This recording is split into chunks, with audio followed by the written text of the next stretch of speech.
So in part one of the lab activity, you're taking a look at some of these molecular models that are sitting out here so that you can draw Lewis structures and look at things like the molecular polarity and also use that to determine the major types of IMFs that are present. This first one here represents a water molecule. You can see that the red atoms would represent the oxygen atom and the white would be the hydrogen. In the next one, we have the molecule for hexane. You can see that the black atoms there, each represents a carbon atom, and then they are completely saturated with hydrogen atoms to satisfy that carbon making as many bonds as it possibly can. The next one down is ethanol. Ethanol, again, the black atoms represents the carbon atoms.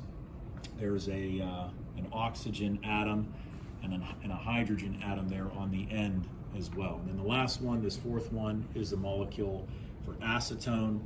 Again, carbon, hydrogen, and oxygen. You'll notice here that there is a double bond between the carbon and the oxygen atom. In part two of the experiment, you're going to be comparing the evaporation rates of different liquids here. We've got 4 liquids. We've got acetone, ethanol, water, and hexane.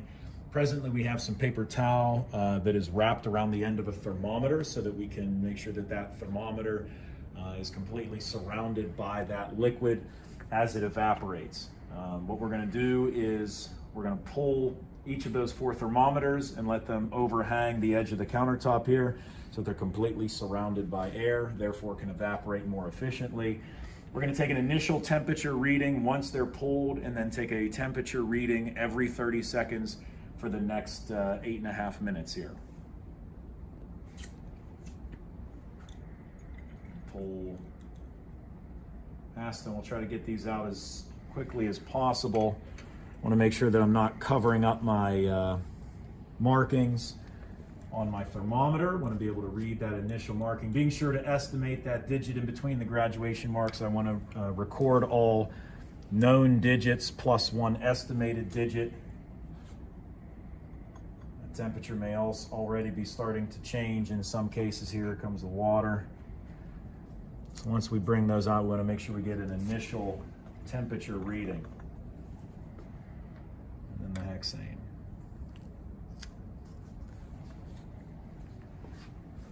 So in station 3, we're comparing the attractive forces between hydrocarbons and alcohols here. So in this first one, in this series, this is the carbon and hydrogen only series. This is methane. The only thing inside of here is the gas. Next on the list, butane, also only a gas, as is pentane. By the time we get to hexane, slightly larger molecule here, that hexane is in its liquid form. And then the mineral oil, which is a little bit more viscous, as I try to swirl that around. Also a liquid, but a bit thicker. And then by the time we get up to paraffin wax, which is the largest of all of them, we can see that that is in fact solid particles in the bottom. The next series would be those that contain alcohols. Here we have methanol.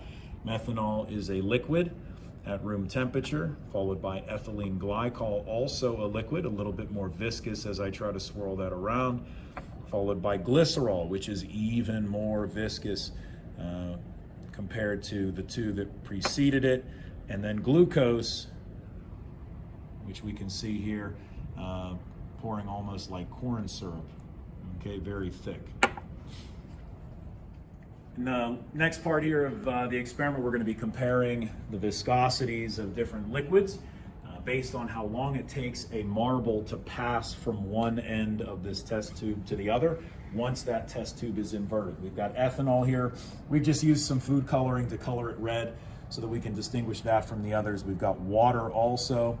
Next to the water, we have mineral oil, and then we also have hexane. So what I'm going to do is I'm going to try to grab all 4 of these at the same time, and I'll invert them all at once, and we'll try to compare the rates at which that ball moves from one end of the test tube to the other. 1, 2, 3. Okay, one more time here just to see. Again, ethanol will be all the way on your right. Water is blue, mineral oil, and then on your far left is hexane. 3, 2, 1.